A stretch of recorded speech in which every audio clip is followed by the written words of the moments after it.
Hello everyone शांति पाठशाला को मु आपण मानंकु स्वागत जनाउछि।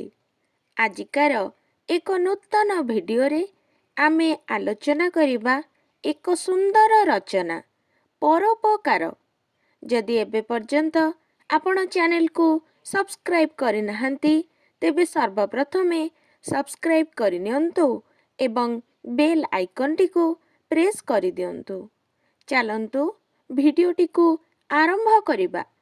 परर उपकार कले स्वर्ग प्राप्ति हुए बोली महापुरुष माने कही थांती। प्रकृत रे परोपकार एक महत् कार्य। मनीष देश ओ जाति पाई काम करिबा सकाशे जन्म होइथाए। कर्म करी से जन समाजर प्रीति भाजन होइथाए। कर्म ही मनीष को अमर ओ चिरस्मरणीय करी रखिथाए।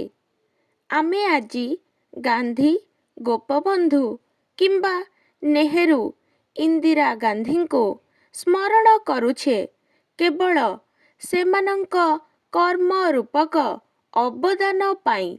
सुतरां परोपकार पाई जीवन को उत्सर्ग करिदेबा आमर परम कर्तव्य हेबा उचित। परोपकार रे आनंद मिलिथाए। आम समाजरे एभली विकलांग, अथर्व, पंगु रहिछंती जेउमाने मुठाए खाइबाकू पाई पारु नाहंती, पहंडे बाट चाली पारु नाहंती। आहुरी केतेक लोक अछंती सेमानंक निरक्षरता ओ मूर्खता जोगु सेमाने बहु समयरे दुर्जन लोकर फासरे पड़ी जाइथांती अथवा बहु भूल काम करी पकाई थांती। आमे कौनसी स्वार्थ न थाई एभली लोकमानंकु विपदरु उद्धार करिबा उचित। प्रथमे आमे निजको सजाड़िबा उचित। हृदय रे दया, उदारता, स्नेह, प्रीति तथा सहिष्णु भाव पोषण करी समाज ओ लोक मानंकर सेवा करिबाकू आगेई आसिबा उचित। कारण संयमता रक्षा न कले आमे केबे हेले परोपकार करि पारिबा नाही। द्वितीयतः आमे समग्र समाज को निजर बोली मने करिबा आवश्यक एवं समाजर सरल जनतांकु आमे निजर पिता, माता, भाई, भौणी बोली विचार करिबा उचित। तेबे जाई आमे सहजरे सेमानंक सेवा करि पारिबा। अधिकांश समयरे अंध लोकमाने रास्ता बणा होई जाइथांती। एभली लोकमानंकु रास्ता देखाई देबा उचित। जेउ माने बस स्टैंड, रेल स्टेशन रे किछि न जानी अन्यर साहाय्य चाहुचंती आमे सेमानंकु साहाय्य करिबा दरकार। गाँ गंडा मानंकरे जमीदार ओ साहुकार मानंक द्वारा गरीब खटिखिया माने बारंबार शोषित ओ निर्यातित हेउथिबार देखा जाए। सेमाने निजर अज्ञता जोगु बहु भूल करी पकाई थांती।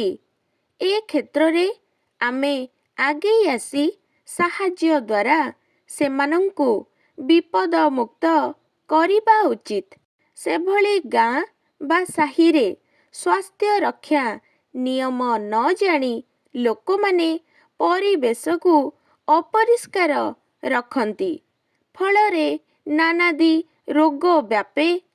ए क्षेत्र रे आमे लोकमानंकु स्वास्थ्य रक्षार नियम मान बुझाई परिवेश को परिष्कार परिच्छन्न किभली ରଖାଯାଇପାରିବ ସେଥିପ୍ରତି ପରାମର୍ଶ ଦେବାକୁ ହେବ ଏବଂ ରୋଗାକ୍ରାନ୍ତ ଲୋକମାନଙ୍କୁ ତୁରନ୍ତ ଡାକ୍ତରଖାନାକୁ ନେଇ ରୋଗ ପରୀକ୍ଷା କରିବାକୁ ହେବ।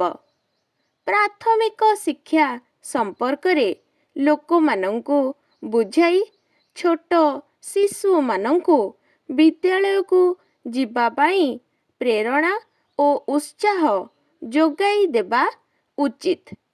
କେବଳ ସେତିକି ନୁହେଁ, ପରୋପକାର ହିଁ ଆମର ଜୀବନର ଆଲୋକବର୍ତ୍ତିକା।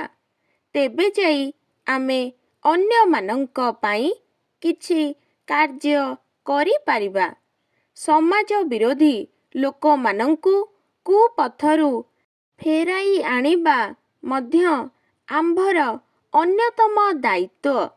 ପୁନଶ୍ଚ ସରକାରଙ୍କ ସମସ୍ତ ଉନ୍ନତିମୂଳକ କାର୍ଯ୍ୟକ୍ରମ ସହ ଆମେ ପୂର୍ଣ୍ଣ ସହଯୋଗ କଲେ ଦେଶ ତଥା ଜନତାର କଲ୍ୟାଣ ସାଧନ ହୋଇପାରିବ। ସରକାର ପ୍ରୌଢ଼ଶିକ୍ଷା, ଜାତୀୟ ସ୍ୱଳ୍ପ ସଞ୍ଚୟ ଯୋଜନା, ପରିବାର କଲ୍ୟାଣ ଯୋଜନା ଆଦି କାର୍ଯ୍ୟକ୍ରମ ଦ୍ୱାରା ସମାଜରେ ଉନ୍ନତି ଆଣିବା ପାଇଁ ବେଶ୍ ଉଦ୍ୟମ ଚଳାଇଛନ୍ତି। ଆମେ ମଧ୍ୟ ପୂର୍ଣ୍ଣ ପ୍ରାଣରେ ସେହି କାର୍ଯ୍ୟକ୍ରମକୁ ସଫଳ କରିବା ପାଇଁ ଆଗଭର ହେବା ଉଚିତ। ସମାଜରେ ପୂରି ରହିଥିବା ସକଳ ଅନ୍ଧବିଶ୍ୱାସ ଓ କୁସଂସ୍କାର ହଟାଇ ଏକ ସୁସ୍ଥ ଓ ସୁନ୍ଦର ସମାଜ ଗଠନରେ ସମସ୍ତେ ପ୍ରାଣ ଢାଳିଦେଲେ ଆମ ଦେଶ ଅଚିରେ ହସି ଉଠିବ। ସର୍ବୋପରି ଏକ ମନ ନେଇ ସ୍ନେହ, ପ୍ରୀତି ଓ ମୈତ୍ରୀ ଭାବକୁ ପାଷାଣ କରି ଆମେ ପରସ୍ପରକୁ ସାହାଯ୍ୟ ଓ ସହାନୁଭୂତି ପ୍ରଦର୍ଶନ କଲେ ଏ ସଂସାର ସୁନାର ସଂସାରରେ ପରିଣତ ହେବ, ଏଥିରେ ସନ୍ଦେହ ନାହିଁ। ଆଜିକାର ଭିଡ଼ିଓଟି ଆପଣଙ୍କୁ କିପରି ଲାଗିଛି କମେଣ୍ଟ ମାଧ୍ୟମରେ ନିଶ୍ଚୟ ଜଣାଇବେ ଏବଂ ଲାଇକ୍, ସେୟାର, ସବସ୍କ୍ରାଇବ୍ କରିବାକୁ ଜମାରୁ ଭୁଲିବେନି। ଧନ୍ୟବାଦ।